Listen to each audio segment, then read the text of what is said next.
오늘 본문은 지난주와 동일해요. 그래서 지난주의 말씀과 연계되어져 있고, 오늘은 예수님께서 말씀하신 그 완전하게 하려 함이라라는 말씀의 그 의미는 무엇일까에 대해서 조금은 더 한 발짝 더 나아가 주의 말씀의 의미들을 되새기는 그런 시간이 되어졌으면 좋겠습니다. 그래서 일단 우리가 지난주와 연결되어지는 말씀이기 때문에 지난주의 말씀을 좀 이렇게 다시 되짚어 보면요, 그 율법이라는 단어가, 율법이라는 것이 때로 꼭 지켜야 되는 거야? 난 은혜 받았는데, 난 구원 받았는데, 구원받는 것과 그 은혜로 구원받았다라는 것과 그것을 부정하는 것은 절대로 아니지만, 그렇다고 해서 율법이 폐기되어질 수 있느냐? 그럼 율법이 도대체 뭐냐라는 거죠. 지난주에 제가 말씀드렸던 것처럼 율법이라는 것은 어떻게 정의되어질 수 있냐면, 토라라는 단어는요, 결국은 아주 협의적으로 아주 좁은 의미로는 십계명에서 출발되었습니다. 그리고 613가지의 율법의 규례들이 있고요. 그리고 창세기, 출애굽기, 레위기, 민수기, 신명기는 토라라고 율법서라고 불려지고 있고요. 광의적으로는 구약의 모든 말씀, 그래서 오늘 예수님께서도 율법과 선지자들을 폐하러 온 줄로 생각하느냐라고 말씀하셨을 때, 그 선지자라는 것은 뭐냐면 느빔에 해당되어지는 예언서와 역사서의 구약의 말씀들을 의미합니다. 그래서 결국은 토라를 광의적으로 해석하면 오늘 우리에게 토라는 성경에 이르렀던 모든 말씀으로 정의되어질 수 있습니다. 그러면 우리가 말씀을 지켜야 되는 이유는 뭐지? 말씀을 다 지켜야 구원받을 수 있나? 라고 믿는 사람은 아무도 없어요. 그럼에도 불구하고 그러면 율법은 아무런 의미가 없느냐? 나는 은혜 받았는데, 나는 은혜로 구원받았는데 라고 했을 때 율법은 어떤 의미가 있을까? 그래서 우리가 다시 던지는 질문이 뭐냐면, Why? 왜 하나님께서 우리에게 말씀을 주셨지? 왜 하나님께서 우리에게 율법을 주셨지라는 질문이에요. 그 질문을 찾아가야 돼요. 지난주에 말씀을 아직까지 정리하고 있는데, 자, 그 질문을 다시 한번 여러분에게 말씀드릴게요. 하나님께서 우리에게 율법을 왜 주셨어요? 따라 한번 해보실래요? 하나님을 사랑하는 방법입니다. 시작. 결국 우리가 율법이라는 것은 어떻게 정의 내려지냐면 하나님을 사랑하는 방법이에요. 다른 게 아니에요. 다른 게 아니에요. 하나님을 이렇게 사랑하라고 말씀하시는 거예요. 잘 보세요. 십계명이 율법의 가장 협의적인, 가장 축소된 율법의 10가지가 십계명이에요. 1계명부터 4계명까지 하나님을 사랑하는 방법, 5계명부터 10계명까지 하나님을 이웃을 사랑하는 방법이에요. 그렇죠? 자, 우리가 율법서 하면 대표적으로 신명기서를 뽑고 있는데, 신명기서는 결국 무엇입니까? 이스라엘 백성들이 그 모압 평지에서 그 가나안 땅에 들어가서 어떻게 하나님을 사랑할 것인가에 대한 기록이에요. 더 엄밀히 말하면 모세의 마지막 설교가 신명기서란 말이에요. 신명기서를 쭉 읽어보면 결국은 뭐예요? 너는 하나님을 이렇게 사랑해야 돼. 이웃을 너는 이렇게 사랑해야 돼. 이것이 하나님의 명령이야. 이것이 하나님께 너에게 부탁하시는 거야. 그것이 율법이에요. 자, 율법의 또 다른 핵심은 레위기라고 볼 수 있는데, 레위기는 뭐예요? 제사제도예요. 제사제도와 그 이스라엘 역사 속에서 나타났던 하나님의 그 역사에 대한 고백, 그것이 절기로 고백되어지는 건데, 이번 시간에 이 말씀을 안 드렸어요. 제가 시간이 없어서. 결국 우리가 제사 왜 드려요? 하나님을 사랑하는 고백이어야 됩니다. 레위기에서 번제, 속건제, 속죄제, 화목제, 소제, 그리고 그 제사 드리는 방법들로 거제, 요제, 화제 등을 기록하고 있는 것은 무엇이냐면, 너희는 이렇게 하나님을 제사 드려야 돼. 이것은 무슨 얘기예요? 너희는 이렇게 하나님을 사랑하는 거야. 하나님께서 이걸 기뻐하셔 라고 말씀하시는 거란 말이죠. 그렇다면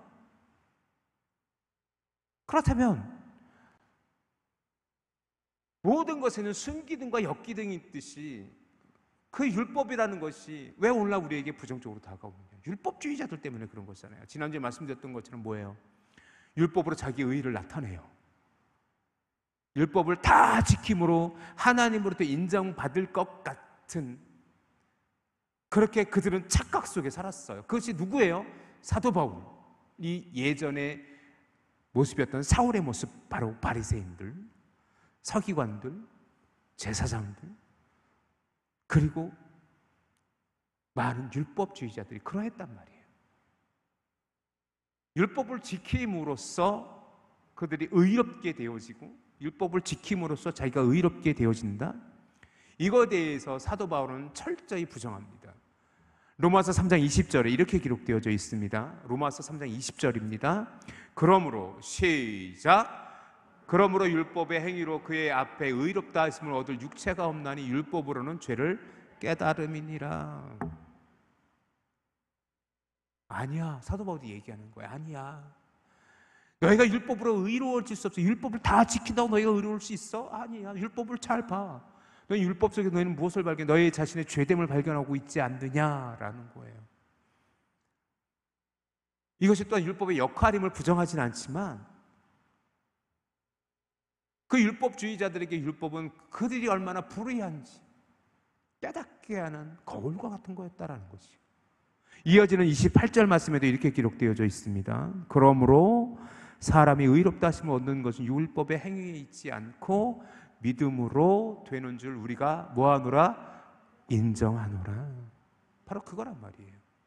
그렇기 때문에 우리는 지난주에 어떤 결론을 내렸냐면, 그렇기 때문에 율법은 폐하여질 수 없다라는 거예요.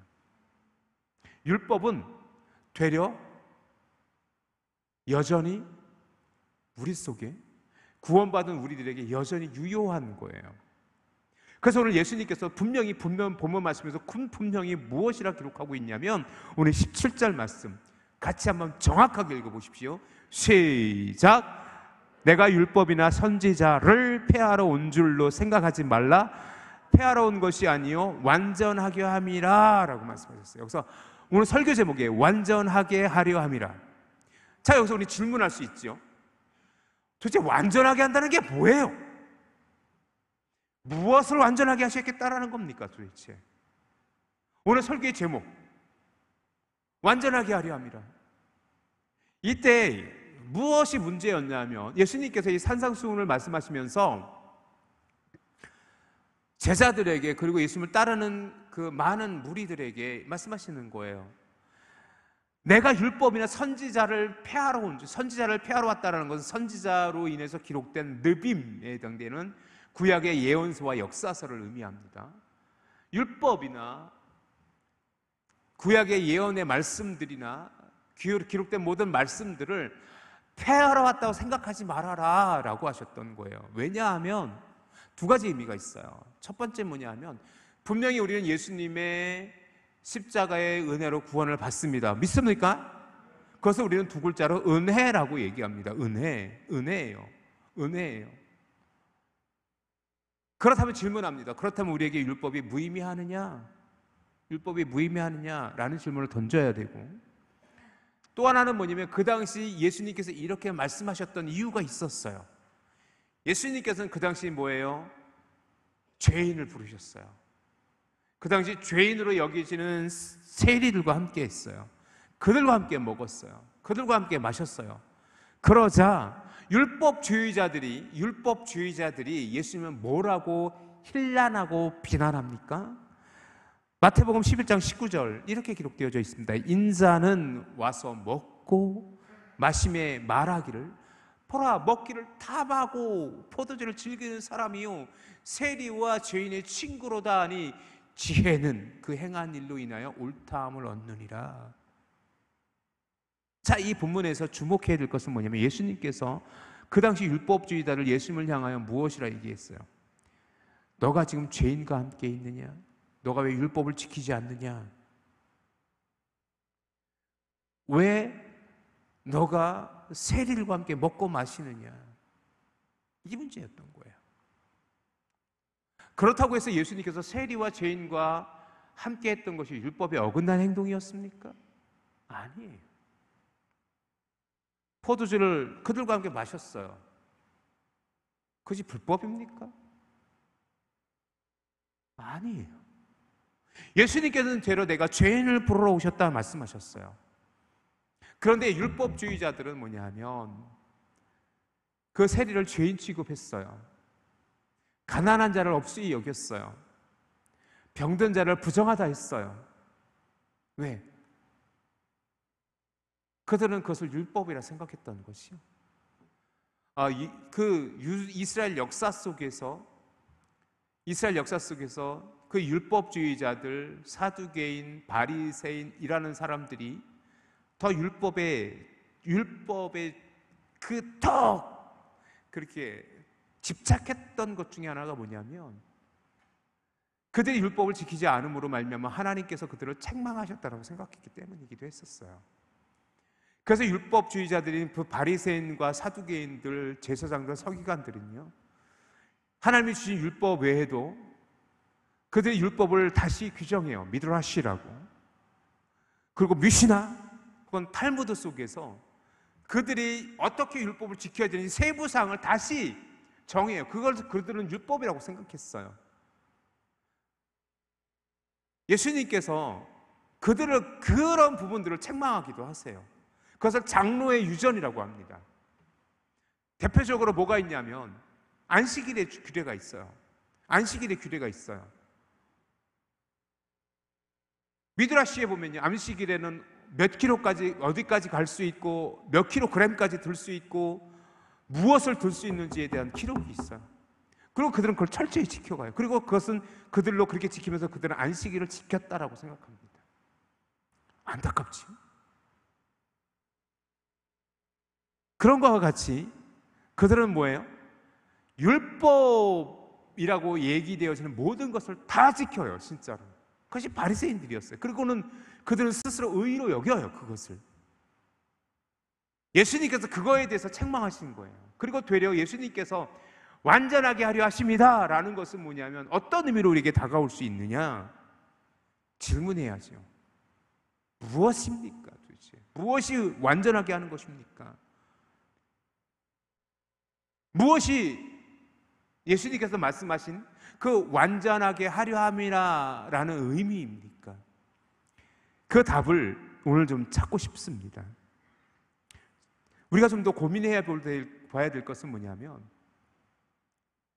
마태, 마가, 누가, 요한복음을 읽으면서 예수님께서 어떤 식의 표현을 많이 쓰시냐면 너희는 무엇이라고 배워왔으며 너는 무엇이라고 있느냐?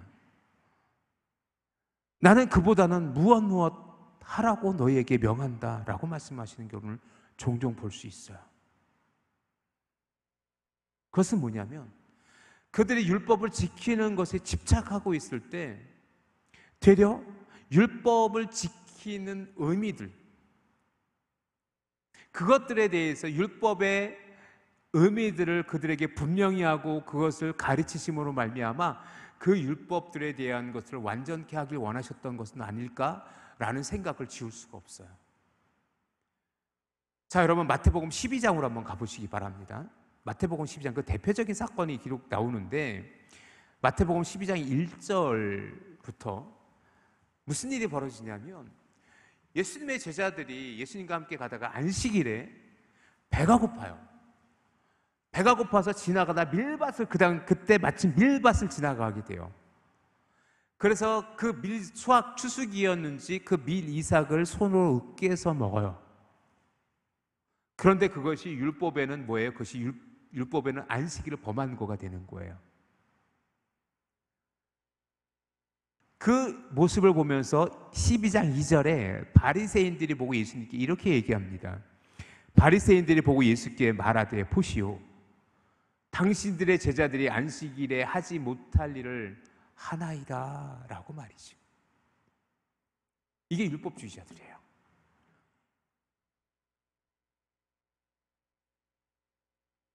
어때요?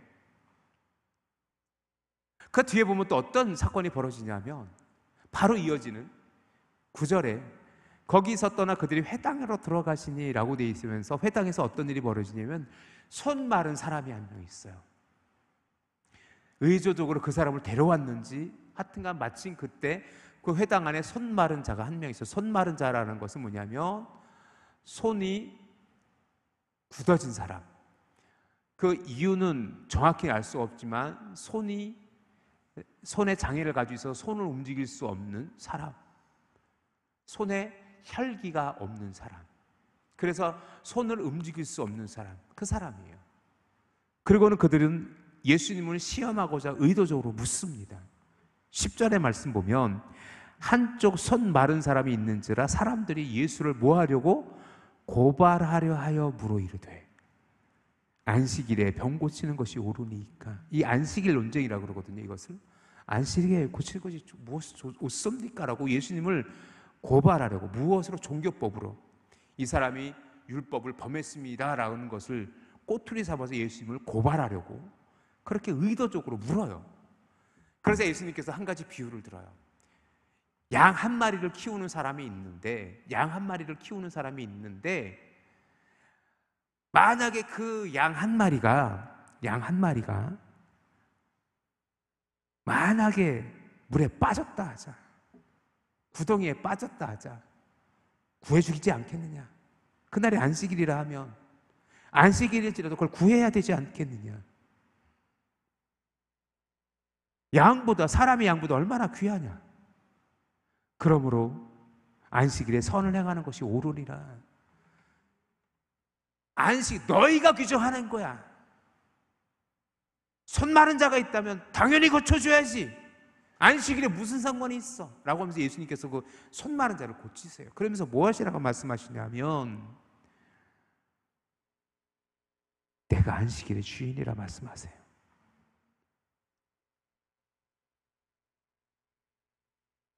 인자는 안식일의 주인이니라 라고 말씀하세요. 결국 이 단편적인 이 하나의 사건을 통해서 우리가 깨달을 수 있는 것은 무엇이냐면 예수님께서 지금 율법과 선지자를 완전케 하려 함이라, 폐하러 온 것이 아니라 완전케 하려 함이라 라는 것은 뭐냐면 그 당시 율법주의자들의 외식적인 율법에 지키는 모습들, 그런 것들을, 그 율법의 의미들을 다시 되새기게 하고 율법을 그들에게 다시 지키게 하려 했던 것은 아닐까. 그 첫 번째, 저는 여기서 완전케 하려 함이라 라는 말씀을 어떻게 정의되리라고 보고 싶냐면 율법의 의미들을 완전케 하려 하심이라 라는 것으로 제가 정의하고자 합니다. 사랑하는 성도 여러분, 기억하십시오. 우리가 예수님을 믿는다라는 것은 예수님의 십자가의 공로입니다. 믿습니까? 안 믿으세요? 우리가 믿는 것은 예수님의 십자가의 은혜입니다. 믿습니까? 그렇다면 우리가 그 은혜로 말미암아 율법을 지켜간다는 것은 무엇입니까? 예수님께서 의도하셨던 것처럼 율법이 의미하는 것들은 뭐예요? 하나님의 사랑이에요. 우리 공동체를 사랑하는 거예요. 그것을 가지고 그 율법을 지켜가는 거예요. 그것이 내 의가 되어져서 나 이렇게 행했어? 내가 얼마나 의로운지 알아? 라고 자기의 의를 드러냄이 아니라 우리가 왜 율법을 지켜야 되는지, 그 율법이 의미하는 것은 무엇인지를 온전히 깨달으면서 그곳에서부터 시작되어지는 율법, 그 말씀들을 온전히 지켜가는 저와 여러분 되어질 수 있기를 주님의 이름으로 축원합니다. 그래서 예수 그리스도께서는 율법을, 그 선지자의 모든 예언된 말씀을 폐하러 오신 것이 아니에요. 그것을 뭐예요? 더 완전하게 그들에게 가르치시고 그들이 지켜갈 수 있도록 그들을 이끌어 가시길 원하셨던 것입니다. 그래서 끊임없이 마태마가 누가 요한복음 여러분 보십시오. 읽어보십시오. 그래서 예수님께서는 그 율법주의자들의 잘못된 행위들을 책망하십니다. 회칠한 무덤이라 하십니다. 그것이 잘못됐다 하십니다. 그것은 그들이 율법을 지켜가는 것이 잘못된 것이 아니라 율법을 자기의 의로 이야기하는 그들을 향하여 하나님께서 책망하셨다는 것을, 그들이 율법으로서는 구원받을 수 없음을, 율법으로는 그들의 의를 드러낼 수 없음에 대해서 말씀하시는 것이라는 것을 우리는 절대로 잊어서는 안 됩니다. 예수님께서는 되려 율법을 절대로 변화시킬 수 없다라고 오늘 보면 18절에 말씀하십니다. 우리 18절 말씀 보시겠습니다. 오늘 5장 18절 말씀. 18절 말씀 다시 한번 우리 천천히 같이 한번 읽어볼까요? 시작. 진실로 너희에게 이르노니 천지가 없어지기 전에는 율법의 1.1획도 결코 없어지지 아니하고 뭐하리라? 다 이루리라. 율법의 모든 기록들을 다 이루리라. 내가 언제 율법을 폐하러 왔느냐, 내가 언제 율법을 거스렸느냐, 그 모든 것을 다 이루겠다라고 말씀하셨어요. 결국 예수 그리스도께서 율법을 폐하러 오신 것이 아니에요. 자, 우리가 이제는 제사를 드리지 않아요. 번제, 속건제, 속죄제, 화목제, 소제를 드리지 않아요. 왜 안 드립니까? 이것은 폐하여진 겁니까? 완성되어진 것입니까? 잘 기억해 보세요. 잘 생각해 보세요. 자, 율법 우리가 제사를 드리지 않아요. 그새 우리는 예배를 드려요. 왜 그렇게 됐습니까? 그 율법이 폐하여진 겁니까? 제사를 드리지 않아도 되는 것은 제사가 완전하게 짓기 때문에 그렇습니다. 믿습니까? 오직 예수 그리스도의 십자가의 죽으심으로 그분의 화목제물 되셔서 우리의 속죄물이 되셨기 때문에 우리가 이제는 예수 그리스도로 말미암아 우리가 뭐예요? 구원받았어요. 믿습니까? 오늘 그 예수 그리스도를 믿음으로 말미암아 모든 죄가 사함을 우리는 믿습니다. 그렇기 때문에 더 이상 우리가 희생양이 필요 없어진 거예요.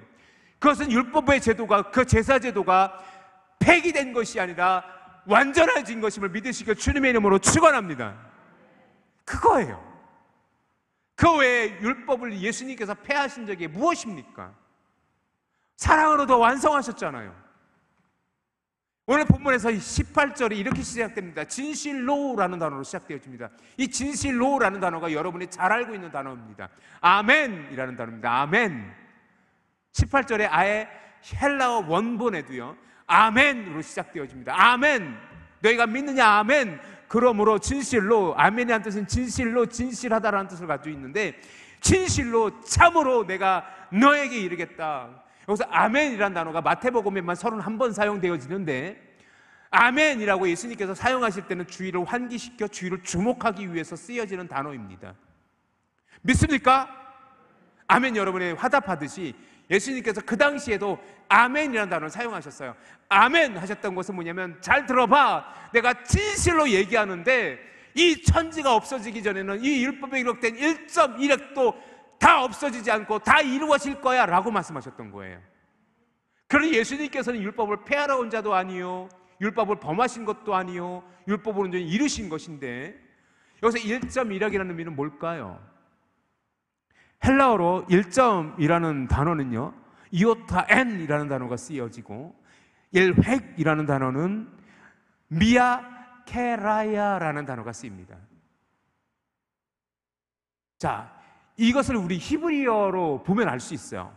히브리어를 좀 볼게요. 히브리어를 보면 여러분에게 약간 그림처럼, 고대의 문자처럼 보이지만 이것이 구약 성경이 기록된 히브리어의 알파벳이에요. 알렙, 베타, 베트, 김멜, 달렛, 해, 와우, 자인, 헤트, 테트, 요드, 카프, 라멘, 이런 라멧 이렇게 해서 이 자음이 쓰여지는데, 잘 보십시오. 여러분이 보시기에 여러분의 왼쪽에서 세 번째 이 점이 하나 있어요. 저게 요드라는 단어입니다. 이것이 이오타라고 이해되어질 수 있는 점이에요. 말 그대로 쉼표예요. 쉼표. 근데 이것이 글자예요. 글자예요. 이 발음이 납니다. 이 발음이 납니다. 예라는 발음이 나는 요드라는 단어입니다. Y에 해당됩니다. 영어에 Y에 해당됩니다. 이것도 하나 없어지지 않겠다. 그리고 획이라는 것은 뭐냐면, 달렛이라는 단어가 보이는데, 달렛, 기억을 90도로 꺾으면 달렛이고요, 이걸 곡선으로 끝나면 뭐가 되냐면 렛이라는 단어가 됩니다. 그리고 쉰이라는 단어와 쉰이라는, 신과 쉰은요, 점이 오른쪽에 찍히느냐 왼쪽에 찍히느냐에 따라서 그 자음의 의미가 달라져요. 획수가 다르고, 획수가 하나, 이것이 길게 늘어뜨리거나 짧게 늘어뜨리거나 90도로 꺾거나 굴곡으로 꺾거나 해서 그 획으로 인해서 그 의미가 달라져요. 예수님께서 그 말씀하시는 거예요. 1점, 요드 하나, 1획. 그 획수에 있는 저 그림 같은 저 문자 획수 하나 없어지지 않겠다. 다 이루시겠다라고 말씀하시는 겁니다. 예수님께서는요, 그렇게 말씀하시는 것이 왜 그렇습니까? 예수님께서는 결코 율법을 폐하러 온 자가 아니기 때문에 그렇습니다. 되려 예수님께서는 우리에게 율법 지킬 것을 명하시는데, 자, 우리 19절 20절 말씀 보실래요? 19절 20절 말씀 봅시다. 같이 한번 읽어봅시다. 시작. 그러므로 누구든지 이 계명 중에 지극히 작은 것 하나라도 버리고 또 그같이 사람을 가르치는 자는 천국에서 지극히 작다 일컬음을 받을 것이요, 누구든지 이 일을 행하며 가르치는 자는 천국에서 크다 일컬음을 받으리라. 내가 너희에게 이르노니 너희 의가 서기관과 바리새인보다 더 낫지 못하면 결코 천국에 들어가지 못하리라. 예수님께서 뭐라고 말씀하시냐면, 너희가 율법을 지키는데 만약 율법이 사소하다 하여 그것을 무시하거나 그걸 지키지 않거나 그것을 지키지 않아도 된다고 가르치는 자는 천국에서 작을 것이요, 아무리 사소한 율법의 말씀이라도 지극히 아무리 가장 작다는 일컬음을 받을 것이, 누군지 일을 행하여 가르치는 자, 즉 작은 것이라도 외면하지 않고 율법을 다 지켜 행하는 자, 그것을 가르치는 자는 천국에서 클 자라 일컬음을 받을 것이다 라고 얘기하셨어요. 여기서 우리가 한 가지 캐치해야 될 의미는 뭐냐면, 율법으로서 구원받을 수 없음이에요. 그런데 또 20절에 우리를 좀 혼란스럽게 하는 게 있어요. 우리의 의의가 서기관과 바리새인보다 낫지 못하면 결코 천국에 들어가지 못하리라. 그러면 우리는 예수님께서 율법을 폐하러 오신 것이 아니라 율법을 완전하게 하려 하심이라는 것이 결국 그러면 우리도 바리새인처럼 율법을 다 지켜야 천국 갈 수 있다라는 거냐? 라는 질문을 할 수 있어요. 아니에요. 그런 의미가 절대로 아닙니다. 절대로 아닙니다. 이건 어떤 의미가 있을까요? 그러면 이 의미를 어떻게 우리는 받아들여야 됩니까? 사랑하는 성도 여러분, 그만큼 율법은 소중해요. 그만큼 율법을 지켜가야 되는데, 믿는 자가, 구원받은 자가, 지금 이 예수님의 말씀을 듣는 자 누구들입니까? 바로 예수님의 제자들이에요. 예수님을 따르는 무리들이에요. 마태복음 5장부터 7장까지는 산상수훈이라고 말씀드렸어요. 예수님께 지금 설교하고 계시는 거예요. 가르치고 계시는 거예요. 그들에게 이야기하는 건 뭐예요? 너희들이 나를 믿는다고, 예수님을 믿는다고 따른다면서 바리새인보다 율법을 안 지키겠느냐? 서기관보다 율법을 모르겠느냐? 그럼 너희가 어떻게 그들보다 의롭다 할 수 있겠느냐? 라고 되려 그들에게 도전하시는 거라고 저는 읽혀집니다. 오늘 우리의 모습으로 다시 한번 말씀드릴게요. 예수님의 은혜로 말미암아 우리 살아갑니다. 믿습니까? 우리의 모든 삶의 은혜는 예수님의 십자가의 은혜예요. 믿습니까? 그렇다면 우리는 이 말씀 지킬 필요 없는 거예요? 우리가 은혜로 살아가는데, 우리는 은혜로 살아가는데 우리가 십계명을 왜 지켜? 율법을 왜 지켜? 라고 할 수 있습니까? 자, 이것을 조금 더 직선적으로 표현해 볼게요. 율법주의자들은 그것을 지킴으로 말미암아 그것을 의로 여겼어요. 하는데 예수님께서 지금 말씀하시는 건 뭐냐면, 너희가 의롭게 되어졌기 때문에 그 율법을 지키라는 거예요. 다시 한번 말씀드릴게요. 율법주의자들은 그것을 지킴으로 스스로 의로 여겼어요. 나 이렇게 율법을 지켰어. 난 이렇게 율법의 모든 조항을 다 지켰어. 라고 자기의 의의를 드러내요. 그런데 율법은요, 우리가 그 율법을 통해서 죄인임이 드러나요. 그럼에도 불구하고 우리가 그 죄로부터 사함을 받았어요. 누구를 통해서? 무엇을 통해서? 예수 그리스도의 무엇을 통해서? 십자가의 은혜로 말미암아. 믿습니까? 그렇기 때문에 우리는 이제는 의로 여겨졌어요. 그것을 두 글자로 칭의라고 표현을 되어줍니다. 칭의 되어졌다라고 하는 것입니다. 그렇기 때문에 우리는 뭐예요? 이제는 칭의 되어졌으니까, 의로워졌으니까 그 의로운 삶을 살기 위해서 이제 율법을 지켜가는 거예요. 그런데 우리의 삶이, 우리의 믿음의 모습이 저 율법주의자들의 서기관과 바리새인보다 못하다면 너의 믿음이 헛것이 아니겠느냐, 너의 믿음을 어떻게 증명하겠느냐라고 예수님께서 도전하고 계신 것입니다. 그렇기 때문에 우리가 율법을 지킨다라는 것, 예수님께서 율법을 완전하게 하려 함이라는 것은 무엇이냐면 우리로 하여금, 예수를 믿는 자로 하여금 그 모든 율법을 다 지키도록 그들을 이끌으시겠다라는 것으로 이해되어질 수 있다는 것입니다. 그래서 우리가 그리스도인은요, 말씀으로 살아가는 사람들이어야 됩니다. 모든 그리스도인은 말씀의 사람이어야 됩니다. 왜? 그 말씀으로 우리가 은혜를 받았으니까. 그 말씀으로 우리가 살아가야 되기 때문에. 그리고 마지막으로 우리가 한 가지만 더 기억해 볼 것은 뭐냐면, 자, 처음에 율법의 의미들을 다시 되새겨 보지요. 율법은 뭐예요? 사랑이에요. 믿습니까? 그래서 여러분 잘 보십시오.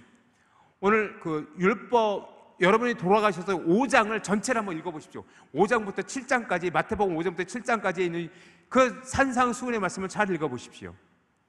마태복음 5장 우리가 17절부터 20절까지만 읽었지만 그 바로 앞절에 무엇을 말씀하시냐면 빛과 소금이 될 것을 주님께서 말씀하십니다.